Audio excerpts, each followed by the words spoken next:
Panalangin para sa araw ng Pasko. Sa ngalan ng Ama, ng Anak at ng Espiritu Santo. Amen. Aming mapagmahal na Diyos, sa araw na ito ng Pasko, kami po ay lumalapit sa iyo ng may pusong puspos ng pasasalamat at kagalakan. Salamat po sa dakilang regalo ng iyong pag-ibig, ang pagsilang ng iyong anak na si Jesus, ang aming tagapagligtas at liwanag ng sanlibutan. Ama naming nasa langit, salamat po sa iyong walang hanggang pag-ibig na nag-alay sa kanyang buktong na anak upang kami ay iligtas. Sa sabsaban, isinilang ang hari ng mga hari. Ipinakita mo sa amin ang kababaang loob, habag at pag-asa na hindi kailanman kumukupas. Panginoong Hesus, salamat po sa iyong pagsunod sa kalooban ng Ama. Sa iyong pagsilang, tinuruan mo kami kung paano magmahal. Ang magmahal ng walang hinihiling na kapalit.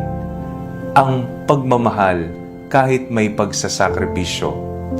Ang magmahal lalo na sa mga may hirap, nangungulila at nangangailangan. O banal na Espiritu, salamat po sa iyong patnubay at presensya sa aming mga buhay.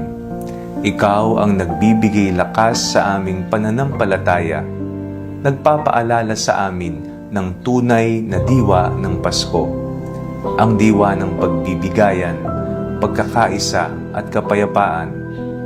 Panginoon, sa panahong ito ng Pasko, buksan mo po ang aming mga puso at isipan upang maging daluyan kami ng iyong pag-ibig. Tulungan mo kaming ibahagi ang diwa ng Pasko sa pamamagitan ng mabubuting gawa, sa pagtulong sa mga nangangailangan, sa pagdamay sa mga nag-iisa, at sa pagbibigay pag-asa sa mga nawawalan ng lakas ng loob. Naway makita ka ng mundo, hindi lamang sa aming mga salita, kundi sa aming mga kilos at pamumuhay.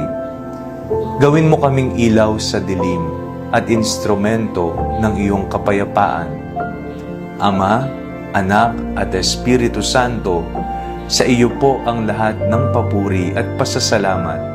Naway ang kapanganakan ni Jesus ay patuloy na maghari sa aming mga puso, hindi lamang ngayong Pasko, kundi sa bawat araw ng aming buhay. Amen. Sa ngalan ng Ama, ng Anak at ng Espiritu Santo. Amen.